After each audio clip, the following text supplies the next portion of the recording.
Hey guys, it's your girl Tower Crush back with another review, and this time it is for The Oval on BET. If you haven't already, please hit my subscribe button down at the bottom.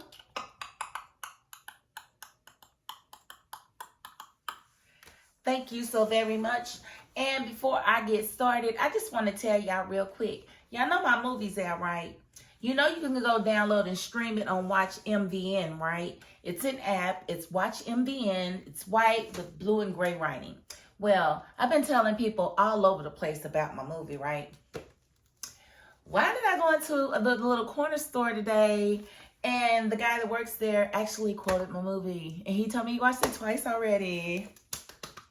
And then he was going to watch it again. I'm so excited. But my movie is called Starstruck, and it is on an app called Watch MVN. It'll be on in other places soon enough, but right now that's where you can go and catch it. So thank you all for supporting me and actually watching the movie. And we do have a contest winner, which I will provide a slide at the end so that you all can see that I ain't playing. If I tell you I'm going to give it to you, I'm going to give it to you. All right? All right. Okay, so let's go ahead and get into this review because there was a lot of scenes this week. And it was a decent episode. I'm not really mad at it. Okay, so we did see it pick up with David and Gain in the water. Basically, David made him drive into the Potomac and, you know, he choked him out in order to get him to pass out to drive into the Potomac. And then I think he hit him in the head to wake him up so he wouldn't die. I don't know, but he was already underwater. So I'm just really not buying them both getting out of there because David barely had room for his head when he broke the window to get out. And the other agent was completely underwater and was knocked out when he went underwater. So how did he wake up without water in his lungs? Like, I'm not buying it, but whatever. He's out. They both survived, but David got away.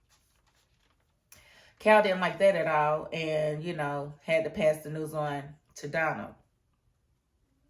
And then we have Victoria talking to Hunter, trying to get him to come down to basically the funeral service for Jason. And Hunter's like, I'm not going down there. It's crap. I ain't doing it. Blah, blah, blah. And he's looking for Alonzo because, you know, he's sending Alonzo to get some drugs.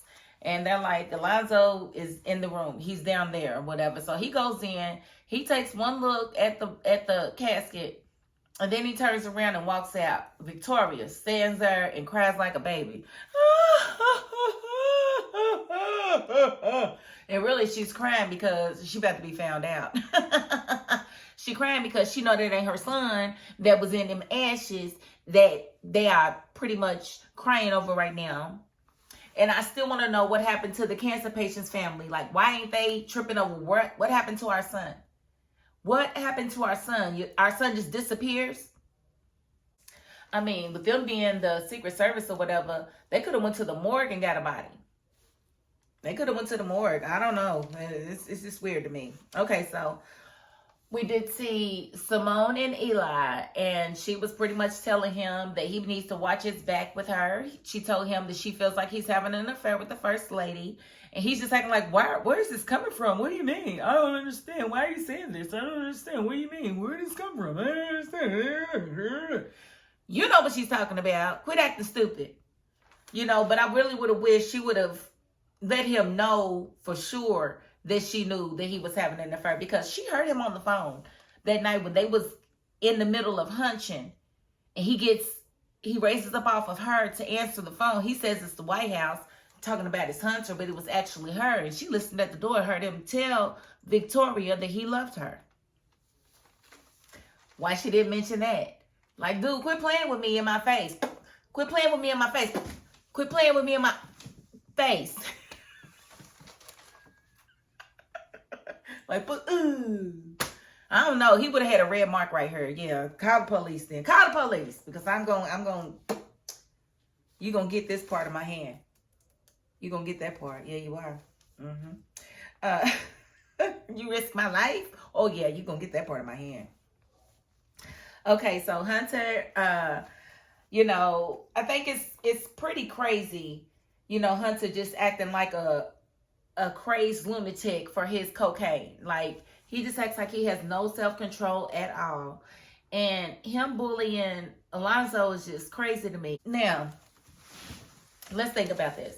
In order to become a Secret Service agent, you pretty much have to have a squeaky clean record.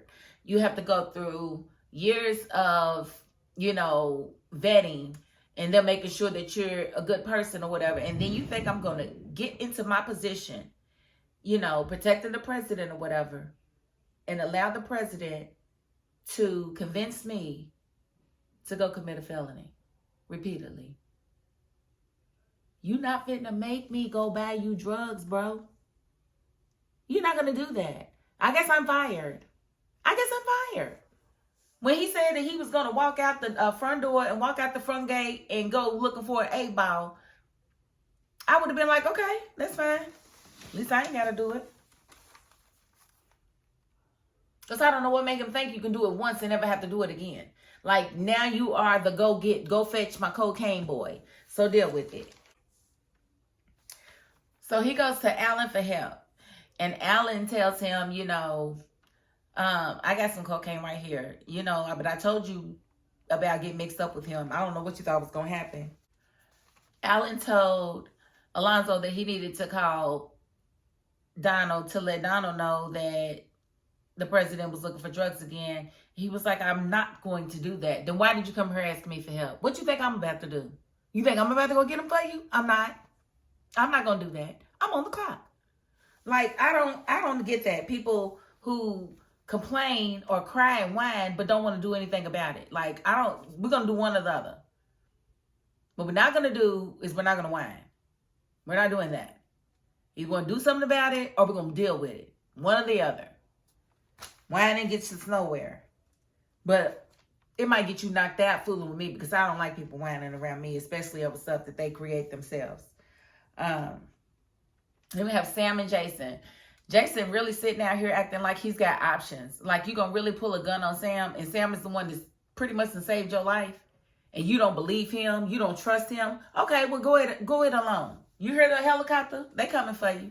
They know where you at. They tracking you. You know what I'm saying? It's like, dude, you got all of this doggone attitude. Like, Sam is, like, you doing Sam a favor. No, Sam is trying to save you and the country. Help him. Help Sam. I need Sam to be safe. Period. And then we have Max and Bobby. Bobby's pretty much been ignoring Lily. And Lily is just persistently calling him like he's going to answer my call. And when he wouldn't answer her call, it was funny because Max was teasing him like, aren't you going to answer the phone? Why won't you answer the phone? I thought you didn't have any feelings. Bobby's like, leave me alone. I ain't answering the phone for her. She made her choice. And she did. So now what Lily gonna do with her privileged, entitled self? She gonna call Max's phone. What Max do? Oh, yeah, he's right here. What, you said you don't want to talk to her? Max should have been stolen. Like, Bobby should have stole him. Hit him like you did Sam that day. Like he really tried to blow up your spot. I don't understand that. And, he gets on the phone and Lily's like, you need to listen to me. You need to listen. He said, I don't have to listen to nothing. I said, you better tell her, Bobby. He said, I don't have to listen to anything. And he was like, you made your choice. And honestly, Lily got some nerve. It's like Bobby risked his entire life, his beautiful body, all that melanin, to come in there and save yo behind, and you told him no. He had a gun to Donald's head. How's Donald going to hurt your family if he's dead? Please tell me. How is he going to hurt your family if he is no longer breathing? Bobby had a chance to take him out and to rescue you, and you declined. And then you feel like after he did all of that, you still have a right to call him and get him to protect your family? Girl, he don't give a damn about your family no more. And he shouldn't. You need to think about your family. Remember, you left his protection. You did that. You left the hotel. You couldn't be there anymore. You couldn't live like this. Don't bother Bobby. Leave him alone. He has moved on. And I suggest you do the same. You better call that officer. See if that officer can help you, because it ain't gonna be Bobby. Bobby is over you, and I'm so happy. I am over the moon. I am over the moon. And so I just feel like Lily, she stays having her nerve. And I was so happy that Bobby did not oblige. And she gonna get off the phone and call him a weak man. I knew you was a weak man. No, you a weak female. You are weak. You. There's nothing weak about Bobby. Bobby didn't try to save you I don't know how many times. How many times he done came in their house to try to get you? Remember you was in the attic getting waterboarded? All of that. He just saved you over and over and over again. You gonna call him weak? No, you're the weak one. You are the weakest link, and the nerve of you to even think about calling him weak. Ain't no weak about Bobby. You weak. You weak. Okay, I'm sorry. I hate to get that out. And so then we have Kareem and Dale, which is weird. Kareem is still acting all paranoid and whatnot, but Dale goes there to get the key so he can open up the pharmacy. And, you know, he tells him to go ahead. He's drinking, of course. He's like, go ahead, I'll be there, you know. Just go ahead and open it up. And he's like, are you okay? Are you sure? And he was like, yes, I'm fine. Of course he's not fine. So Dale gets out of there and then immediately gets on the phone right outside Kareem's door. Yeah, I think you need to come and see. I'm like, you couldn't call when you got in the car? He called Sharon or whatever. And Sharon's at the hospital with Nancy. You know, Nancy was acting all crazy, taking all those pills that she got from the Rockadoochie or whatever. And so Sharon was like, okay, I'm gonna try to come by there and see him. And before she could, you know, Richard comes in and she lets Richard know that Nancy has been talking crazy, you know. And he said he got it from there, and they talked, and she told him that she felt like something bad happened to Barry. He was like, nothing's bad's happened to Barry. Barry's fine. Barry's good. Barry's okay. And why would you lie? You know good and doggone well them Rockadoochie people told you that they killed your son. So when she told you that you knew something, you said, you know everything I know. That's a lie. Why would you even lie? She's already crazy. You can't be trying to protect her sanity, because you're making it worse, because she feels it in her gut and you're telling her that it's not there. Like, I know when somebody hit me in my gut, you ain't gonna tell me I don't feel the pain. You know, and that's basically what she's doing right now. And remember, she had already started mourning Barry. So when she woke up from whatever little nap that she had from coming in the hospital, she immediately went back to, I got a bad feeling about my baby. And so I believe her. And of course, we know it's true. And then we have Gang had to call Cal and explain to Cal that David got away and that, you know, his car was in the Potomac. And so now Cal had to explain it to Donald. Donald, in turn, when he goes back down to the office to talk to Hunter with Victoria, you know, they're discussing things in the funeral or whatever. And she was like, well, you didn't help and blah, blah, blah. And he was like, yeah. And the guy that we had on the way that, you know, we caught near Jason, he got away. And Hunter's like, yeah, right. You two are terrible. And so that just makes him think even more that, you know, Victoria and Donald had something to do with Jason's disappearance and the whole debacle that's happening, which I don't know why he would think that. Oh, that's right, he does a lot of cocaine. So he was just definitely like, I don't want to hear nothing else from y'all. Get away from me. And I get it, but, you know, it's unfortunate. The thing I want to talk about is, you know, Bobby and Max in the hallway talking about Priscilla, and him talking about Priscilla being his kryptonite. How's Priscilla your kryptonite, Bobby? You don't even know her. You ain't even got none from her yet. How's she your kryptonite? I'm your kryptonite, okay? It's me. But whatever. So he's basically losing his mind because he's very horny, and he's upset that he, you know, didn't get an opportunity to be with her. So he wants to go ahead and remedy that. So she's walking in the kitchen and he's there. They ain't got nothing but an opportunity. So he goes in the kitchen and she apologizes for inviting him over to the house where her husband is. And she basically begs him for another chance. And she's like, well, where do you want to meet? I tell you what I'll do. I'll leave my car at home. I'll leave my phone. We can walk through the park. We can do whatever you want. And he told her where to come, and which hotel. And she was like, cool. So now they about to hook up and whatnot. She gonna mess around and get pregnant. Y'all think she gonna get pregnant by him? I think she gonna get pregnant. But we're just gonna have to see, because Sam's already filed for divorce, so it ain't like he can say anything. It's like, bro, I need you to keep that same energy that you had when you called that attorney in the middle of the night and filed them papers. Keep that same energy. God, let her get her everything on. And I like the way, she's handling it, because she seemed sincere in her apology, and she seemed sincere in wanting to jump his bones. I mean, who wouldn't be? Bobby is. Yes, he's my type. And one other thing.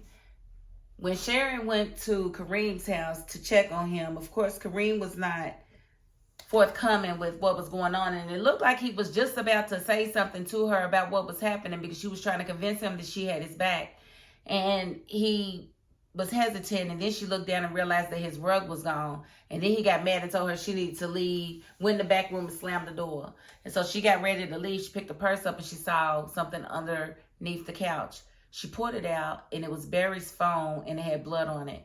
And so she was just, distraught when the show went off. So that was a decent cliffhanger, and we see her questioning him next week. So we're going to see how that goes down, because they're going to find out soon that Barry's dead, and she's going to know that he's got something to do with it. And the way he's been acting, it's going to be really hard for him to prove that he didn't do it. And for all I know, Dale could be the killer, because wasn't he connected with the Rockadushi? They could have gave him an order to kill him. I don't know, because there's something going on with Dale. Dale ain't got his own place for no reason. He's around doing something. He's doing something he ain't got no business. But we'll just have to wait and see, because I can't understand who else would know to connect Barry to Kareem. Because if you think about it, Barry's been bothering the Rockadushi because his daughter's over there. They probably sick and tired of him bothering them and coming around and drawing attention. So I can see them wanting to get him, done and over with. So we're just going to have to see how it all comes out. But that's my best guess over who killed Barry, or who stuffed his body in, Kareem's apartment. It just seems way too convenient. And he's the only person that's connected to both sets. So I would say it's Dale. We're just going to have to say that. So that's it. I'm going to end the review right there. Like I said, this was a really decent episode. I'm very happy with it. I didn't feel like I wasted an hour of my life. It was over before it started. To me, it was like I wanted more. So that's a strange feeling with this show, but I'm definitely feeling it this season. I think this is one of the best seasons since the first season, in my opinion. But way too many good episodes. Normally there's only one really good episode a season. Just playing a little bit. Okay, so if you haven't already, please hit my subscribe button down at the bottom. Thank you so very much. And as you guys know, I ran a contest last week. And all I needed y'all to do was share my video, share my channel, and then send me a link to my email letting me know that you did so. And whoever shared it the most won the contest. AKA Chuck Lonnie. Look there. You'll see where I paid her out today at 9:52 p.m. Eastern Standard Time, because I don't play. And if I owe you, then I'm going to pay you. So y'all keep in mind that you need to watch in order to know when these contests are going to happen. They will be impromptu, and I will be very, very prompt in getting you your gifts and your prizes. Okay? All right. So I thank you all that participated, but special thanks to Charrissa. She is definitely always, every week she's on it. So I'm very, very, very happy that she was able to win. Okay. All right. Okay. So again, I do thank you all for watching and subscribing. And if you ain't the subscribing type, you know what? You got to the end of this video, and that's more than I can ask of anybody. So thank you too. Okay? All right. And that is my $5.02. Peace.